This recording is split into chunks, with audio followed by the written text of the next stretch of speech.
కోట్ల రూపాయల ఖరీదైన విలాసవంతమైన భవంతుల్లో అడుగుపెట్టాం క్రైస్తవుల కుటుంబాలు.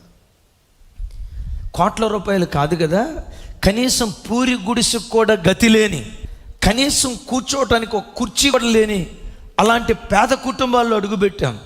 విచిత్రం ఏంటో తెలుసా, అది పేదిల్లే. సోఫా సెట్ ఏమి లేదు, ఏసీ లేవు, కూలర్లు లేవు, అందమైన పెయింటింగ్ గోడకు లేదు. ఇంకా ఒక రకంగా చెప్పాలంటే ఆ గోడలు వర్షానికి తడిచి ఆ ఇంట్లో నుంచి ముక్కుడు వస్తున్నా. ఈ కోట్ల రూపాయల ఖరీదైన ఇంటికి వెళ్తే స్ప్రే స్ప్రే స్ప్రే స్ప్రే అన్నట్లుంటుంది. ఈ ఇంటికి వెళ్తే ముక్కుడు వస్తున్నా. కానీ విచిత్రం ఏంటో తెలుసా, ఈ పేదింటికి వెళ్తే, కొన్ని కుటుంబాల్లో ఈ పేదింటికి వెళ్తే నోటి మాటలతో చెప్పలేనంత ఆనందం ఆ ఇంట్లో కలిగింది. ఎందుకో తెలుసా, ఆ ఇంటిలో పరిశుద్ధాత్మ దేవుడు సంచరిస్తూ ఉన్నాడు.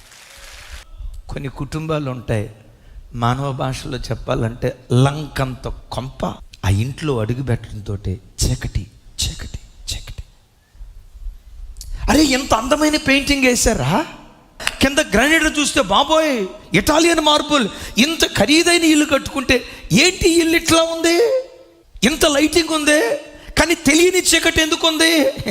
ఎన్ని లైట్లు ఉన్నా దేవుని తేజో మహిమ ఎదుటి ఎన్ని బలాదురు కదా. దేవుడు ఒక్కడుంటే 100,000,000 సూర్య తేజస్సు కంటే అధికమైన తేజస్సు ఆ ఇంటిని ఏలుబడి చేయటానికి దేవుడు కృప చూపిస్తాడు. దేవుడు నీ అందు ఆనందిస్తే నువ్వు ఏది కోరుకుంటావో నువ్వు కోరుకున్నదాన్ని నీ ఒడిలో దేవుడు వేస్తాడు.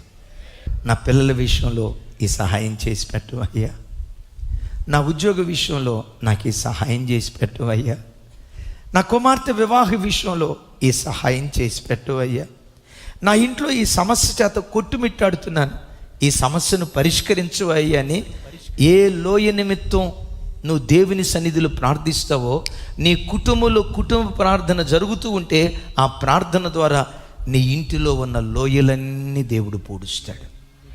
నీ ఇంట్లో ఏ కొరత ఉందో నాకు తెలియదు, సంతానం కొరతగా ఉందా, యేసు నామం పేరిట కుటుంబ ప్రార్థన ద్వారా ఆ కొరతను దేవుడు తీరుస్తాడు. ఎంత కష్టపడి సంపాదించిన కష్టాతీతమంతా సిలి సంచిలో వేసుకున్న డబ్బులాగా వడ్డీలకు, మందులకు, మాకులకు కష్టాతీతమంతా అన్యాక్రాంతం అయిపోతే, అయ్యా బ్రతుకంతా చాచే బ్రతుకయ్యా, బ్రతుకంతా చాచే బ్రతుకుగానే ఉంది, ఆర్థిక పరిస్థితులు నా కుటుంబంలో లోటుగా కొదువుగా ఉన్నాయి.